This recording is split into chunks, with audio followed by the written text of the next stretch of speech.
Hey everyone, and welcome to another episode of For What It's Nerd. Today I wanted to do another What I'm Reading podcast episode because I haven't really done one in a little bit. We haven't done one this year yet, at least. And I've been reading a lot recently, so I feel like we've got a lot more to talk about since the last time we did an episode like this. Now, not all of the books are here in front of me. Some of I have been listening to by way of Audible or digitally through the Marvel Unlimited app, but we'll go through those first, and then we'll move on to the tangible copies I have in front of me. So the book that I'm listening to at the moment, I'm nearly done with it, is of High Republic's Phase 1. That's Star Wars, of course, High Republic Phase 1, which is Out of the Shadows. Now, this book I find grating, I've got to be honest. I'm not enjoying it as much as I'd like. I'm trying to get through it because obviously it does connect to the larger plot of the next few books, but I do want to, I want to understand as much of the High Republic as possible because it's a really interesting initiative. It's a really interesting idea. I am, of course, behind by about a year at this point, maybe even a little bit longer, but I want to, catch up sort of swiftly. So I'm trying to do that now with Out of the Shadows. It is a hard book to read, though, I will admit to you, primarily because it has a lot of ground to cover, but a lot of that ground is sitting about and discussing things.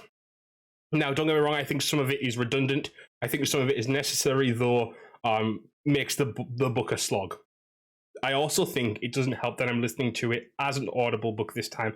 Usually Audible really helps me because I have like an hour and a half each day where I'm driving, and so that kind of really fits into my schedule, so to speak. But this time it's really not. I'm finding it hard to listen to it the same way that I would listen to other books. I think it's because primarily there's a lot of like dialogue heavy moments, and because sometimes you switch off when you're driving, etc., you're kind of focusing on something else at the same time, or maybe not, depending, you kind of drift off. You don't want it to be too dense. I think this book is that.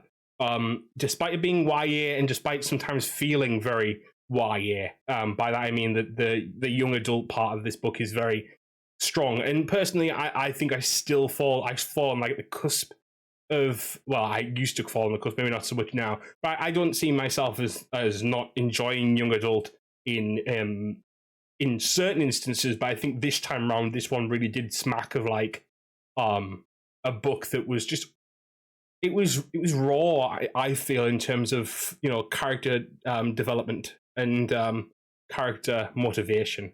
For myself personally, it feels like there's a lot of places where it jumped where it shouldn't have, etc., and so on. But it's not a bad book overall. It does have interesting ideas, and it could have been a better book.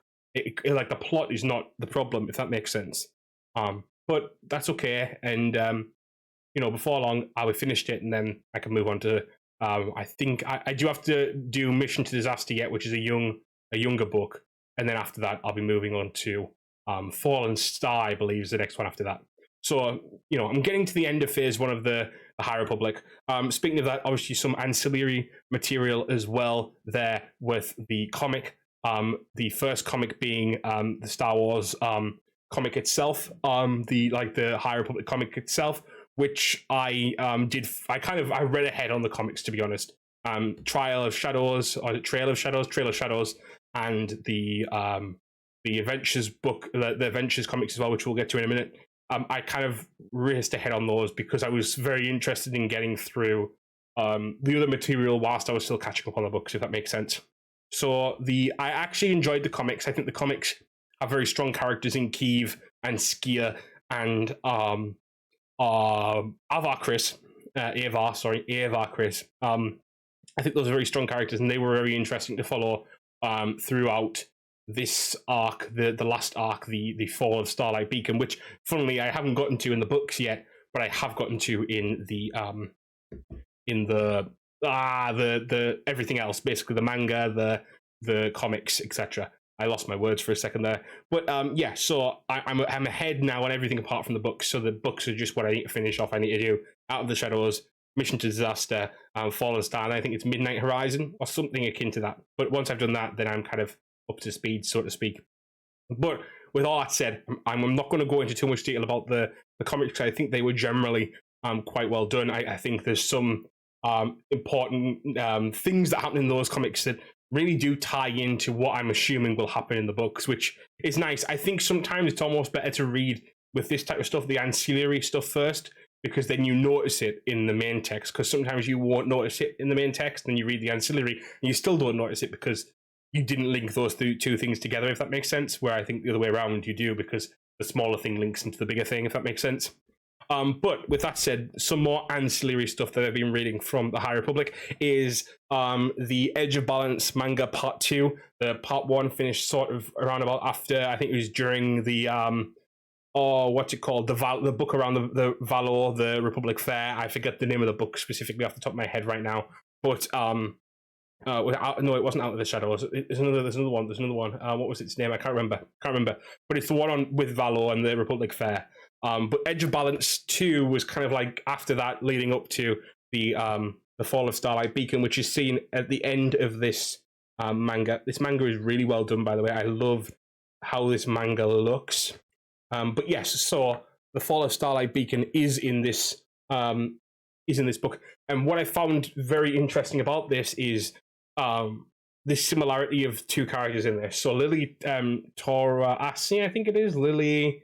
Yeah, Lily Toraasi and her Padawan Kirin Fion. I found those to be very similar to Vanestra Rowe and Imri in terms of age and in terms of dynamic. Now, I don't know whether that's like kind of like a trope of Justina Island, because Justina Island helped did the first part of this manga with Shima Shinya. But I personally found that to be quite on the nose, kind of very similar-ish, which is okay. It's okay to have similar characters, but it felt kind of weird in this expansive High Republic fairs to have characters that had a similarity to them. Other than that, this is very good, and I think this takes risks where some of the other stuff more recently hasn't, since maybe Light of the Jedi, where they're killing off, like, they kill off Kieran, if I'm being honest. They kill off this guy on the cover, which was really, I did kind of comment. I was like, wow, they did that. Like, I was really happy with that. To be fair, though, and I will say, I've been reading Starlight Stories too, which is on the shelf, and I totally forgot to get it out. And they do kill off a security officer in that too. But I feel like, maybe unless I'm missing it, but I feel like with these characters, because these characters are more, they're created specifically for the High Republic, right? They're not your Anakin Skywalker or your Palpatine or your Yoda or anyone like that who has to live for a given amount of time because of, you know, dictates from outside of the written text, so to speak. These characters are built within the text, and so it can be hard, especially as a creator of these characters, to kill them off, right? So that's kind of the worry. Like, when do you kill off a character? How do you kill off a character correctly? And I think they've done it well in this, which is it's hard. It's hard to do. It's hard to do right, especially if you're killing so many characters or not so many characters, or, you know, there's so many different parts to it. So that was quite shocking. But also, I didn't think the manga would go there. I didn't think, like, you don't typically kill off a main protagonist like that. You don't particularly, like, just get rid of them. But they did in this, and I was pleasantly surprised. And kudos to them for doing that. Oppositely, we have High Republic Adventures Part 3. This is the third volume of this. I thought this one was slightly contrived, if I'm honest. I felt like the story kind of just suddenly started racing towards an endpoint that didn't seem to elaborate itself that much. I don't feel there was much character development in this one as opposed to the first two.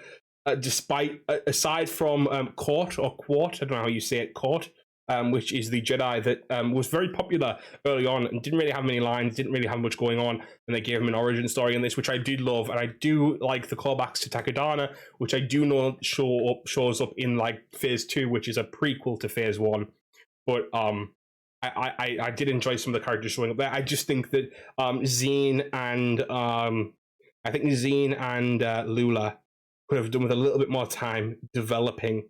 Not in a bad way. I don't think I think of, like, I don't like their characters. I think they're very interesting characters. I think they've got a different dynamic to show. I mean, Zine isn't a Jedi, but is working with Jedi, but also has powers, which is very interesting. It's something that I like touching on, the idea that not everyone's a Jedi, even in the period of the High Republic. That's very, very cool. But I do think you could do a little bit more with it, especially because they're now at the end of this sort of commenting on their love for each other, which is fine. I have no issue with that itself. It's that I think that we haven't spent enough time with these characters as solo characters / as even as a pair to kind of commit to that relationship yet. Like, I feel like they're committing to it before we're ready to commit to it, which I know sounds weird because they're characters, but you've got to have a sense of we've went through this relationship with them. And I don't know if I feel like I've got there with them just yet, but maybe this is because I've read it all together, which I will admit, like, obviously if you read something together, you don't have the kind of the weight in between and the kind of digestion of that relationship and the digestion of the panels and all that type of stuff. I know that sounds very weird to say, but you know, some people perceive stories differently when it's given over a period rather than together. Still, I do find this interesting. I do find this weird that it stopped as well, but I think that's because obviously it's going to pick up when they start on phase 3. It just stops in the middle of nowhere, really, and it felt like it was continued in Trail of Shadows, which where I think you see buckets of blood dye, which is the Chagrian on the front here, if for those watching on video. But yeah, overall not bad. Just I think it could have personally, for me, been a bit better. I could have done a little bit better in portraying the characters a little bit more, especially because as well, this is the main point actually, not so much the relationship. This is where I was actually hoping to go, and I think I just kind of sidetracked myself, is that by the end they're knighting Jedi in this. Now, I think some of these kids are very young to be knighted from what I've gathered of the characters thus far. I could be wrong, but how do I put it? Even in wartime during the Clone Wars, Jedi weren't knighted that quickly. So unless these characters are a lot more older than I perceived, it feels weird for them to be getting knighted so young, when Ahsoka, for example, was, I think, 16 by the time she left the Order, and she hadn't been knighted yet. And when these characters seem to be getting knighted relatively quickly, it also takes something away from Vanestra Rowe, because she's meant to be this prodigy, and she passed the trials at 16 to become a knight, but now it seems like everyone's doing it, which I don't know. I have thoughts on that, but I don't know. It felt like they literally. I mean, maybe it's because of the circumstance they're in, which is where their Padawans being kind of babied around, so to speak, by Yoda and buckets of blood. Maybe that's why I feel like it's weird. Maybe they're actually older than it looks, and it's just kind of like circumstance. But it feels weird to have these people who are basically being babysat becoming knights all of a sudden. But that is obviously for the prerogative of the prerogative of the story group, and of course the authors, if they feel those characters are ready for it. I personally don't believe that they are, but that's my take, and honestly I think I would have given them a bit longer, which, to be fair, in the book there is a moment where Lula says she doesn't feel she's ready to become a knight, which is good, but it's not for the reasons that, you know, it's not because of lack of skill, because they would have knighted her there and then, because she doesn't want to. And personally, I don't know how I feel about that. I feel like Jedi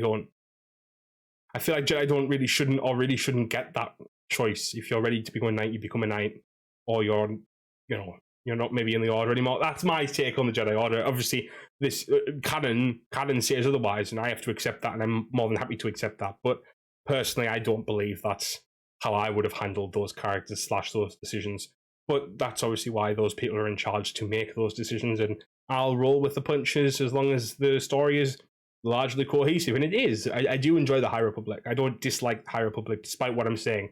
I'm giving these critiques because I like it that much that I want it to be like stellar, if that makes sense. I want it to be like even better than it already is, and that's why I'm giving these critiques, just as my kind of opinion on things. Now, with that said, that's pretty much where I'm at with Star Wars. Apart from, like I say, I did read Starlight Stories, and it was illuminating to kind of have some interviews from some of the authors in there, and seeing what they kind of like and where they're kind of going as a perspective for Star Wars. It's interesting to see these people who are at the forefront of this initiative and seeing what their plan is. And I'm very excited to see Phase 2. Don't get me wrong, I'm excited about, but I'm excited for Phase 3 more. Even though I haven't read through Phase 2, maybe I'll enjoy Phase 2 a lot more than I'm imagining. But I think I'm excited for Phase 3, because Phase 3 is really going to like be the kind of the startling finale of what this is all about. And I'm kind of interested to see what happens after Phase 3 as well, because Phase 3 is the end of the High Republic, so to speak. But I wonder what that means for, like, are they going to do another spanning narrative somewhere else, or are they going to leave it for a bit? Like, I feel like High Republic has been a big success, so I'm hoping they kind of replicate it with another era. Maybe something set after Episode 9, for example. That could be very interesting. Set in the future, even. Anyway, now that I've said that, let's move on to Marvel. Now, every month I do get this, as you guys probably know by now, or some of you will know, I do get this legendary collection shipment of books, and this time I got an extra special one because I also got a little bit of a I got an extra not an extra one this time, a little bit of a surprise. I wasn't expecting it, but here we go. So first off, this time I was reading Breakout, which is an Avengers comic, a new Avengers comic, which I've not had much to do with New Avengers. But this team makeup is Captain America, Iron Man, Spider-Woman, Wolverine, Luke Cage, and I think that's it. Yeah, I think that's it. Sentry also making an appearance, but Sentry is largely not in the rest of the piece. And also Yelena, Yelena Belova makes an appearance, and so does Daredevil, but only briefly. There's also a lot of villains in this because the idea is that the Raft, the Raft has been people have been broken out of the Raft, and so you see Carnage, you see Electro, you see Purple Man, which is very interesting. I really liked seeing some kind of development there between Luke and Purple Man, especially because obviously Purple Man has a history with Jessica Jones, who in this Luke is having a child with.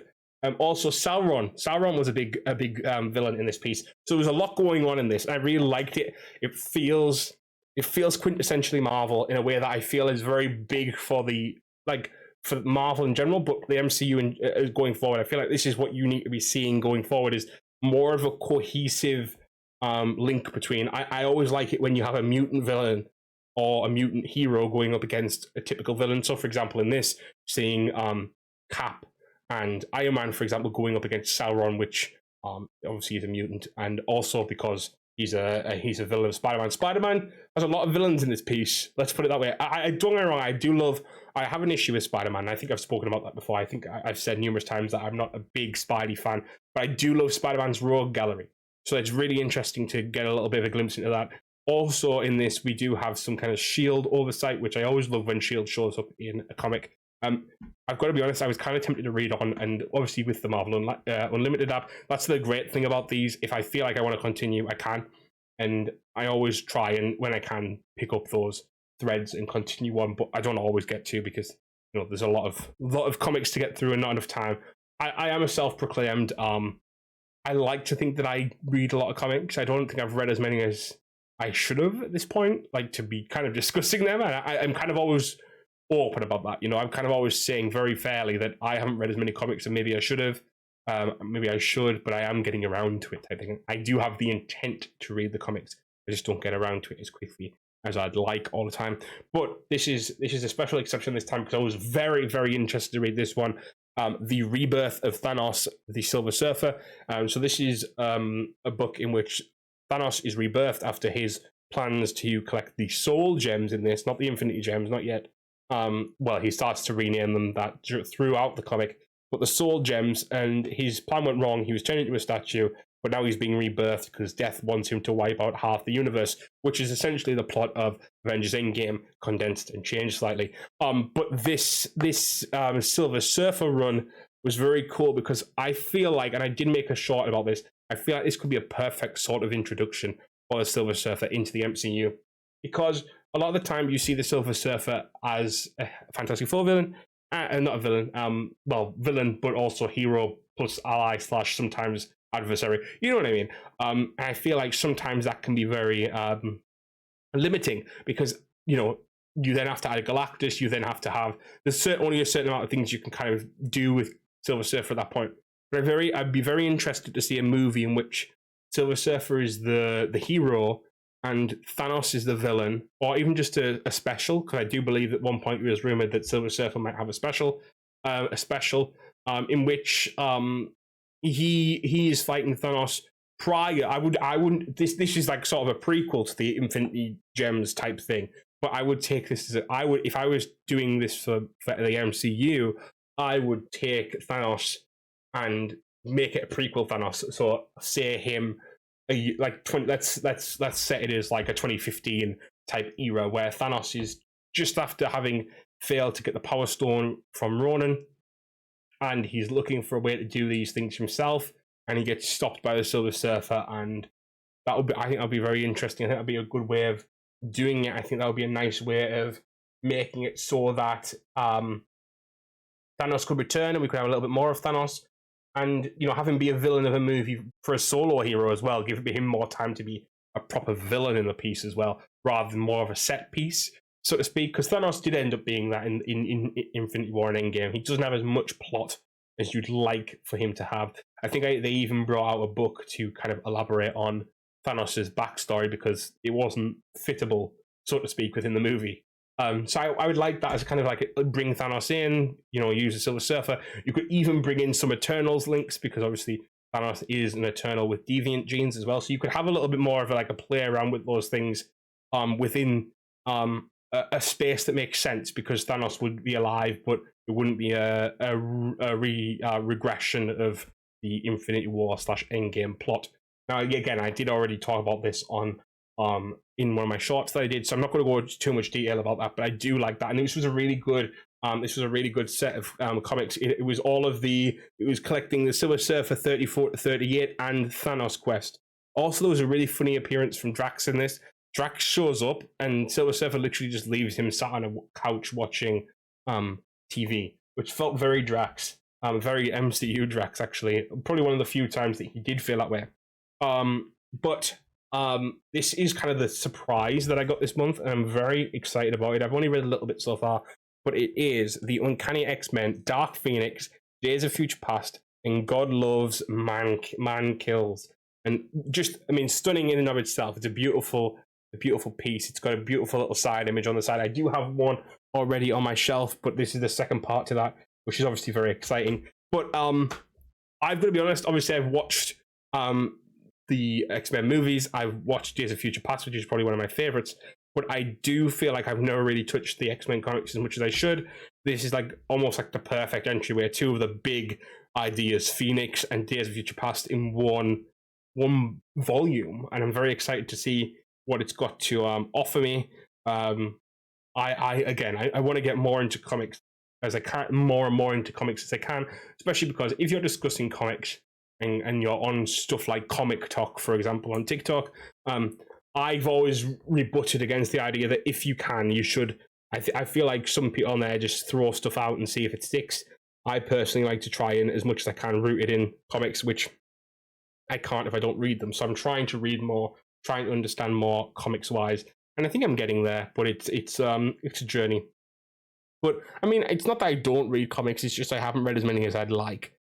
Which is why Marvel Unlimited is such a good app. I'm not sponsored by them or anything, by the way, but it's just I do think it's a great app.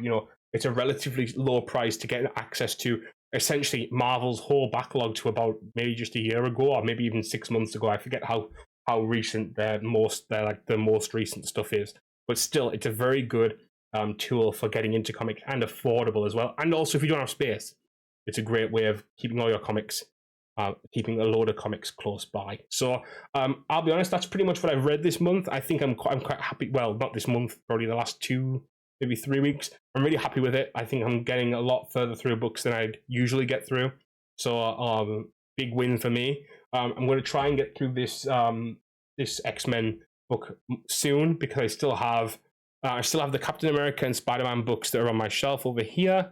And I do also have a Black Panther one, and then I have my other Marvel from Folio Society books to read, which is the Golden, Bronze, and Silver Age of Marvel Comics.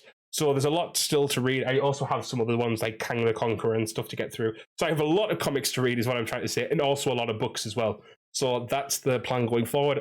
If I feel like I get through enough books, we might even do another one of these next week or the week after, probably 2 weeks' time at least. But yeah, that's kind of the vibe. That's kind of where we're at. I'm really enjoying my books right now, and I thought I'd kind of discuss it with you guys. So I hope you guys enjoyed. If you did, tune in next week. Tune in again. Subscribe. Do all those types of things if you want to. Thank you guys, as always, for listening / watching. And I'll